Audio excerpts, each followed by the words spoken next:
Welcome to this ICF Slalom podcast episode, part of the series running until the Los Angeles 2028 Olympic Games.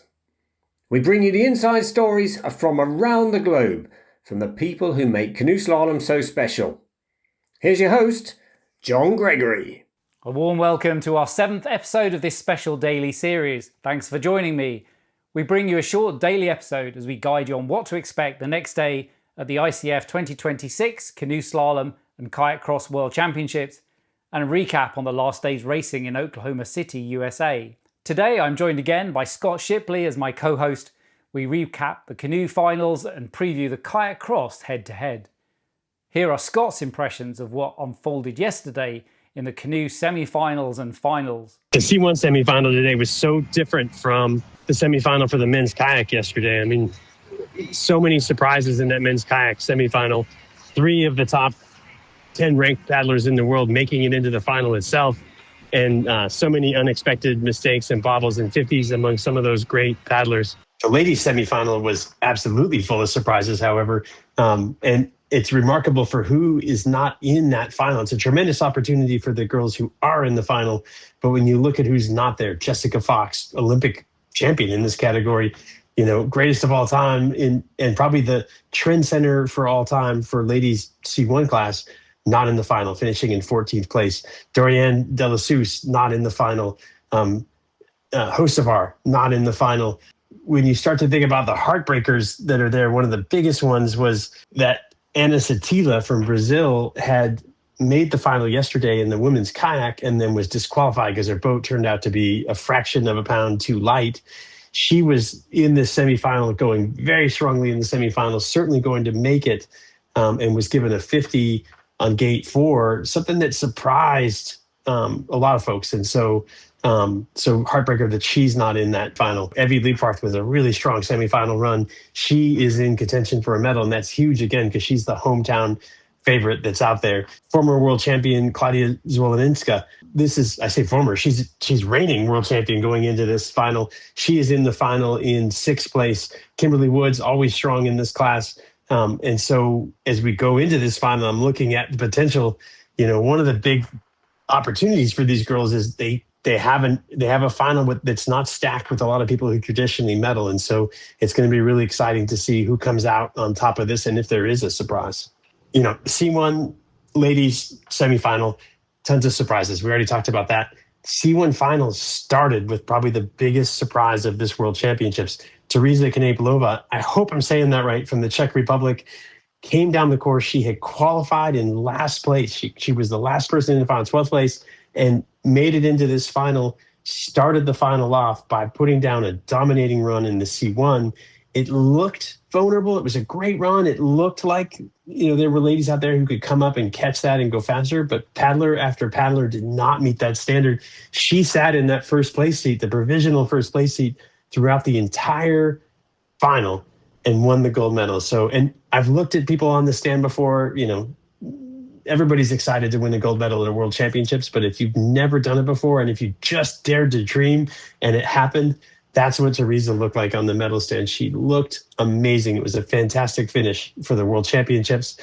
Monica Doria from Andorra, she'd been so strong in the semifinals, so consistent. She looked that way in the final as well, but you could see her give up a couple of strokes here, a couple of strokes there, a bobble in the middle, and ended up kind of clawing her way back to finish into 2nd place, which surprised me. It looked like she had lost more time than that, and she really did fight that back.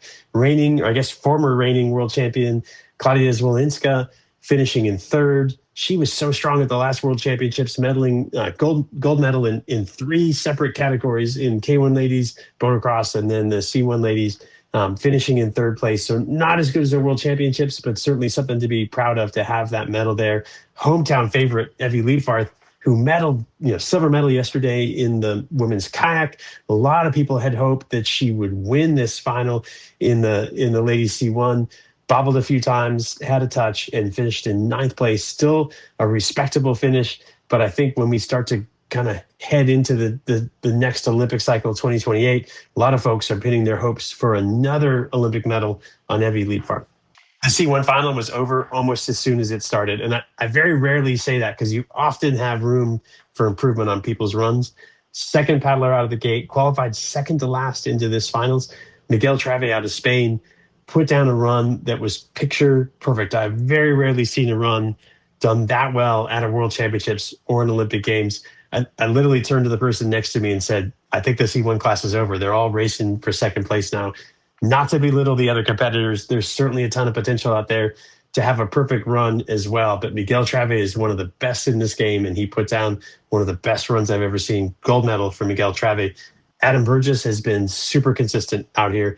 He's medaled throughout the season. I think he's medaled in the last two races and now this one, so 3 medals in a row out of Great Britain. I think a lot of people pinned hopes for a gold medal on him. He finished in the silver medal place.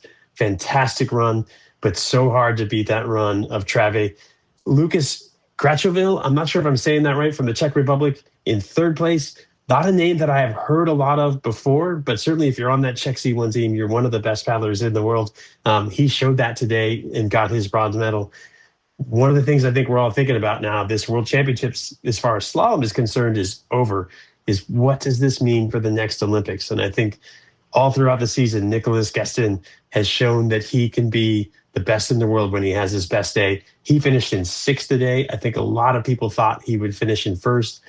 Going into that 28 cycle, I think there's a big chance that he's capable of defending his Olympic title. He's very fast.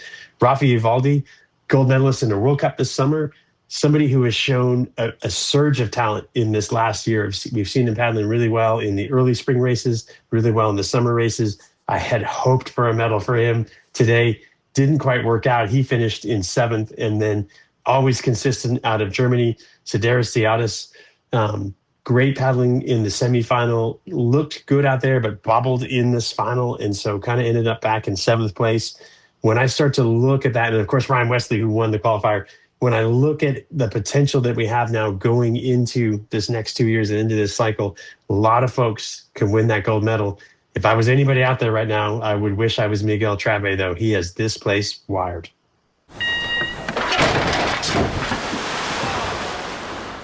That was Scott Shipley. He's an American 3-times World Championship silver medalist, now the Whitewater Division Manager of S2O Design. He represented the USA at the Olympics in Atlanta and Sydney. He spoke to us from the Riverside OKC course. Congratulations to our new Canoe gold medalist, Miguel Travé from Spain and Travé and Kneblova from Czechia. Both have been regular guests on the podcast. I look forward to our next conversations. It is Spain's first gold at Senior Worlds in C1 men and the second for Czechia in C1 women since Katarina Hoskova. Saturday's competition on the River Sport course for this 6th and last day of competition at these Oklahoma City Worlds is the Kayak Cross head-to-head. To help refresh your memory from the Kayak Cross time trial at the beginning of the week, the quickest 42 women and 42 men in the time trial will compete in today's Kayak Cross head-to-head. The winner of the Kayak Cross individual time trial was 2022 World Champion Jess Fox from Australia and 4 times World Champion in Kayak Cross Joe Clark from Great Britain. Defending Kayak Cross head-to-head champions are Angela Hug from France and Joe Clark. The format for the Kayak Cross head-to-head sees 11 initial rounds, 5 repechage, before heats, quarterfinals, semifinals and then finals, and who will be our 2026 World Champions. Many of you know that I have read and reviewed many of the books related to slalom, those by Bill Endicott, Scott Shipley, Fabienne Lefebvre, Joe Jacoby, Jonathan Males, Sue Taft, Tony Estanguet, Guy Diaz-Canida. I've yet to read Whitewater Performance, now available in English. Perhaps we should encourage Bill Endicott or Sue Taft or others to write a follow-up book on the worlds of Fox and Liebfarth.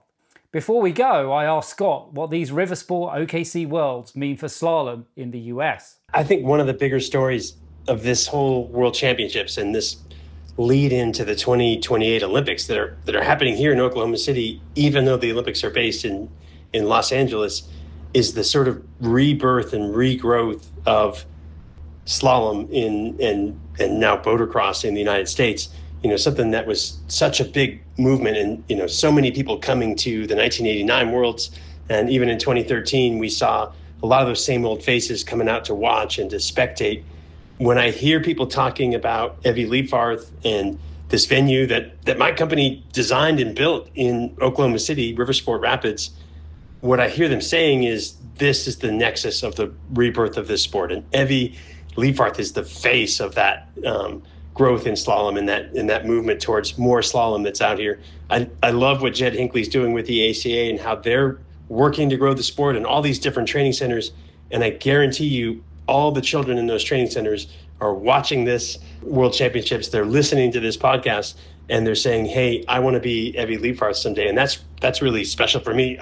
I started in 1990, kind of the end of the Lugbill and Hearn era, although Hearn obviously went on to win the Worlds later in 1995 and compete in 2000. Really, the show of those two, one against the other, kind of ended in 1990.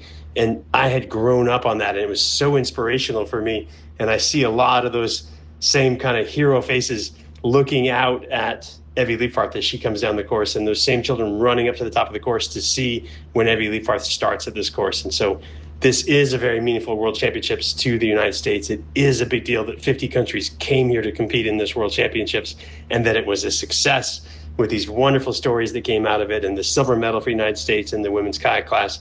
And so I look forward to seeing what comes of the Boatocross, but I'm more excited about where this sport is heading and the things that are here to come based out of this Riversport Rapids Training Center and Racing Center as we go into that 2028 Olympic cycle. Thanks to my co-host today, Scott Shipley. The next episode and final will be at 6 a.m. Central Daylight Time tomorrow, which will recap the kayak cross head-to-head and look back at these fantastic World Championships. I'm John Gregory. Thanks for listening. If you enjoy the podcast, tell other people, send them a link, like, follow, or write a review. And if you need more, keep reading Ettore Valdi's brilliantly insightful and eloquent blog, now celebrating its 20th anniversary. Stay safe. That's it for now, but please subscribe to the podcasts on Apple Podcasts, Spotify, or YouTube, and leave a review too. Until the next episode, keep it fast and clean.